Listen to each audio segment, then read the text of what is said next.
Well, hello there, guys. Welcome to the first ever Wednesday weekly wrap-up WWW, which we here talk about NFL news from the last week, and we kind of just wrap it all up into a nice little sandwich. All right, first thing we're going to talk about is just RIP, rest in peace to Alex Collins. He went ahead and just died a few days ago, so rest in peace to him. I hope his family is coming together right now. And just, it's an awful situation, and my best wishes for them. Now, we are going to try a little bit of a difference than we have been doing on Football Fridays coming into this WWW. We are changing it up. We will be going down each division and just pulling out the biggest news stories. And once the season starts, we'll kind of get into more of the records, how the teams are going, all that stuff. But preseason does not matter. I keep saying it to all my friends. Preseason does not matter. Again, the coaches talk to each other beforehand. They're saying, hey, can you do this a little bit? Hey, can you do this? This is what we're going to be trying to do.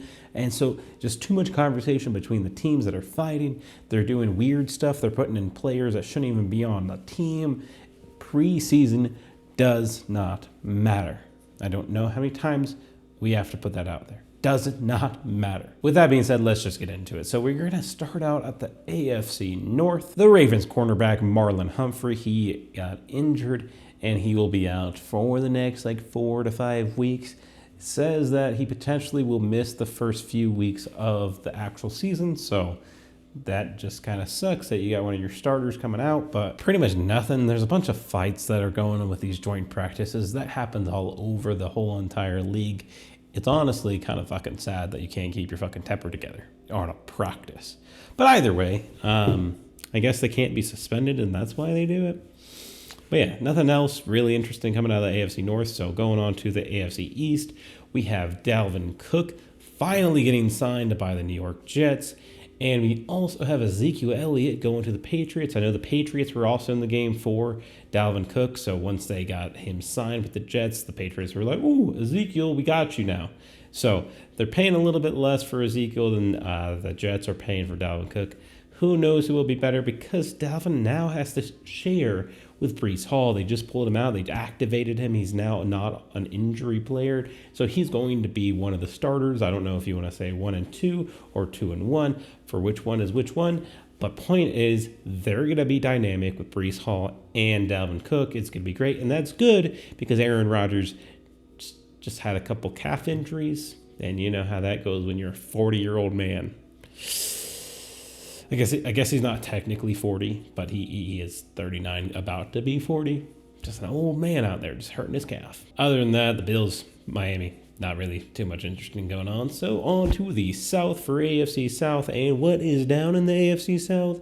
Nothing. Anthony Richardson was just named #1 quarterback for the Colts. That's kind of the big snooze.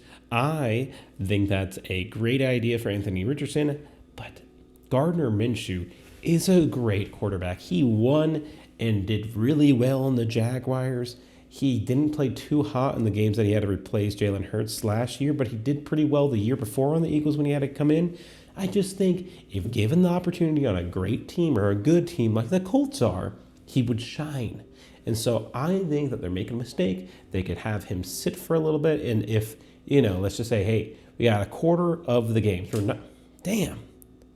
Fucking shit just died. And we are back. I don't know where the camera stopped filming, but the battery died, so that's wonderful. Anyways, point being is Gardner Minshew could be a great starter, and Anthony Richardson could be a great starter. I just wish that someone would give Minshew a shot. We're going to move on. The rest of the AFC South, nothing happening. It's really boring. AFC West, nothing's really truly happening over there either. Kansas City, nothing really popping over there. The Chargers, nothing really popping over there. Raiders, they just lost their right tackle. He was their starting right tackle. This is going to be the second time he's out. So last year, he also had another injury that took him out for the whole last year. And again, he's out again for another year, which is just sad because you want to root for people all the time. But, injuries happen. It just sucks. It happened back-to-back full season injuries. So, wish Brandon Parker the best. The Denver Broncos. As I said, you can't look too much into the preseason, but you can see a few things. And one thing is, does your O-line work? Does it block people? And Russell Wilson is learning, no, his doesn't. It fucking doesn't. They need to either bring someone in or really work hard over the next couple of weeks to get some synchronization between the O-linemen, because it looked bad. I feel bad for Russell Wilson, and all my hopes that I had for Denver just kind of went out the fucking floor. As I said, preseason doesn't matter. Let's see what they can do over the next couple of weeks. Maybe this upcoming weekend they'll be like, ooh, offensive line is fixed somehow magically. I doubt it. Moving on to the NFC North, which is probably going to be the longest part of this whole entire video, because I love the NFC North because the Green Bay Packers are there. Now, first of all, Vikings, fuck you. Second of all, Bears, fuck you. Detroit, I feel bad. Good job, buddy. So, the Lions, they ended up just getting Teddy Bridgewater, which is pretty fantastic because I believe he's a great backup quarterback. I thought at one point he would be a good starter, but I don't see that happening ever again. So, great backup. And with that, welcome back to the NFC North, buddy. So the Bears do have some drama going on with their stadium, their new stadium. Again, they want to start a new stadium because their stadium's old and crusty and it's broken. So they've had some drama over the last few years if they're leaving Chicago, what they're doing. Point is, the CEO this week just said that they're going to try to make a dome, which is significant because, again, the NFC North teams are like, we're rugged, we're cold, we're going to use that to our advantage like Lambeau always does, except they don't, and we always fucking lose. So, like, it's really funny, right? The last, 15 years I've been watching Green Bay, we do really well in December, but then it gets too fucking chilly in January, and I think that's the problem. We always lose at home in the playoffs. Like, it's not a thing. It's not an advantage. People, I don't know. I really wish all teams truly were under a dome, just because then you got to see, like, the actual football teams go against each other. But it's also fun when they're not in a dome. I remember a few years ago when Philadelphia had that big snowstorm, and it was the snow game. Shady McCoy was out there, and me, my friend Matt, we got stuck at my stepbrother's house, and we got snowed in there accidentally. But we watched that Eagles game, and it was just a good memory.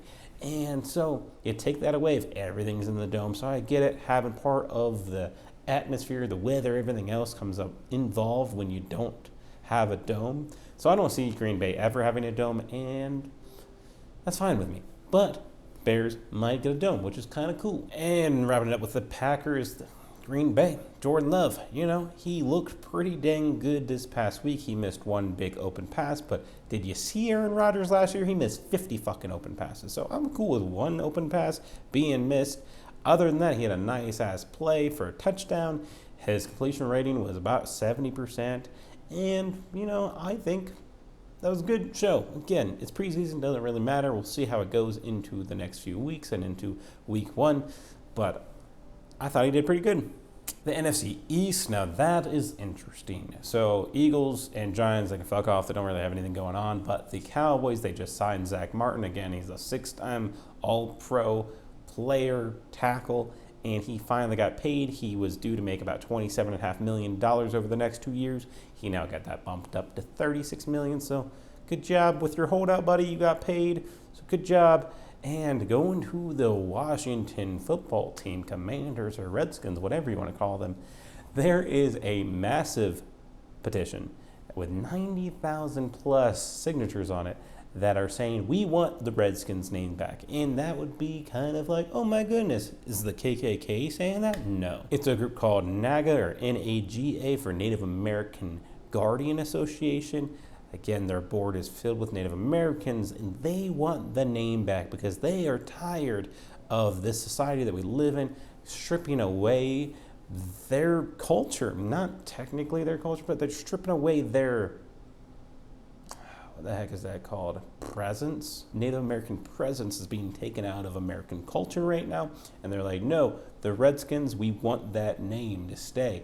So again, huge petition. Right now, we'll see what happens. Magic Johnson already came out and said this year will be an evaluation year, and we should be coming up with a new team name next offseason, potentially. So what are the odds they go back to the Redskins? That would be mind-blowing. It really, truly would be. So we'll just see, but that is pretty freaking interesting. And on to the most boring division of the NFC. We have the NFC South. So the Falcons, Cordell Patterson got injured. He will be out for the next few weeks. For the Saints, Carr and Winston looked pretty good, but Carr looked pretty phenomenal. So we'll see what happens. I think he went for a perfect record throwing and he got a touchdown. So that's cool. Again, preseason means nothing. And last but not least, the NFC West. So Seattle Seahawks, their linebacker Jordan Brooks just got activated off of his injury. It was an ACL tear, and it was only 7 months ago, so pretty quick.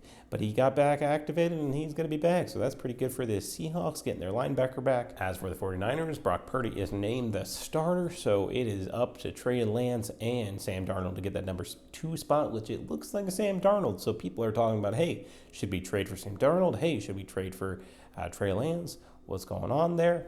It's kind of embarrassing about Trey Lance just compete for the third, like the third fucking spot. So that's funny as shit. Rams, blah, nothing happening there. And finally, the best news of the week: Kyler Murray and his sports bra. Look at him. It's fucking hilarious. I don't care if you want to say that's a tracker. That's a goddamn sports bra, and that shit's hilarious looking on the man. Can you not make the tracker not look like you're at the gym and you're just chilling? Like, what are we doing here? Like, make the tracker look better. Right? Like, at least not make it a crop top. Like, give him a full-ass shirt or something. I don't know. That's just one man's opinion. Tell me yours down in the subscription area down below. Oh, wait, that's the comment section. My bad. You should probably subscribe, too. I don't know. Anyways, have a good day. I love you all.